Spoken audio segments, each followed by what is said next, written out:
Well, it's my favorite part of the week. We're joined by Jabari Young of The Athletic. And, you know, in the middle of the season, there were some Spurs superlatives that we talked about.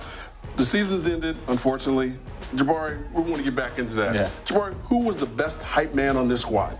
I'd probably have to go Patty Mills. You know, I wrote about this, you know, and recently in The Athletic, reviewing the Spurs bench, and I gave Patty the MVP. And the reason why I give him the MVP is not because everybody always looks at what he does on the court. You know, you look at when he's missing shots, everybody's, you overpaid Patty too much money. Trade him. He's useless, and we stop using him. Bring in Lonnie Walker. And it upsets me sometimes, and I got to kind of take a step back because Patty does so many things behind the scenes to make sure that this team is a team.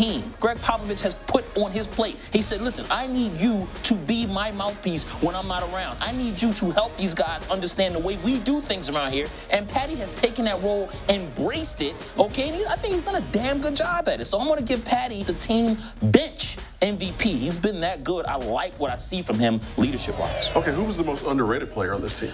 Most underrated player, I probably have to say Bryn Forbes. But what I like about Bryn Forbes is not that the fact that he hits the threes. We know he can shoot.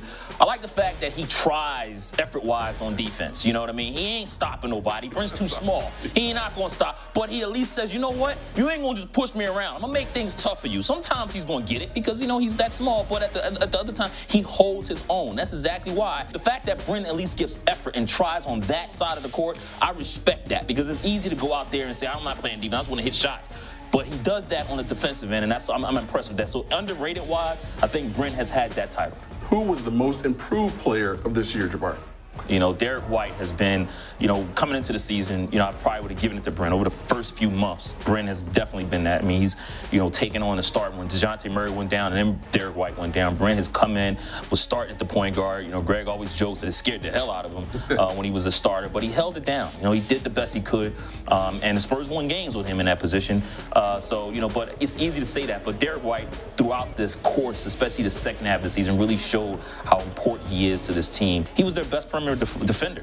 And nobody saw that coming in, that it would be Derrick White. Everybody thought that it was going to be Dejounte Murray until he went down. The way he played defense, the way he, you know, you saw him guard guys like Kawhi Leonard when he played Toronto that first time, and he held his own. But most improved-wise, coming off of the summer that he had last season, going into this year, I think he's been better. Okay, who was the MVP of this season in your book?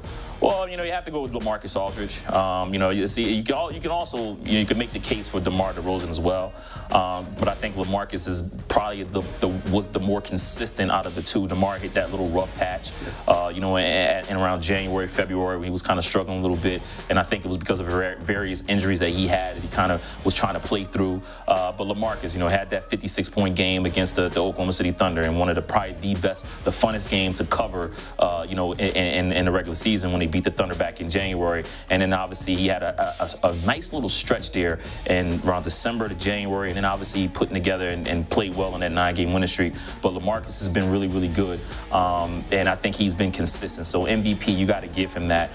You know, they needed him to step up. He did that this year. Wasn't his best in the playoffs. Obviously the matchups, Denver was throwing stuff at him. The Spurs just didn't have a lot of firepower, but I go with LaMarcus as MVP. Okay, I was going to ask you who the best shooter was, but I already know that was going to be. Hey, that's what you get when you talk to Jabari Young, Athletic. Back to you guys in the studio. Hey, Marcus Floyd for Sports Tonight.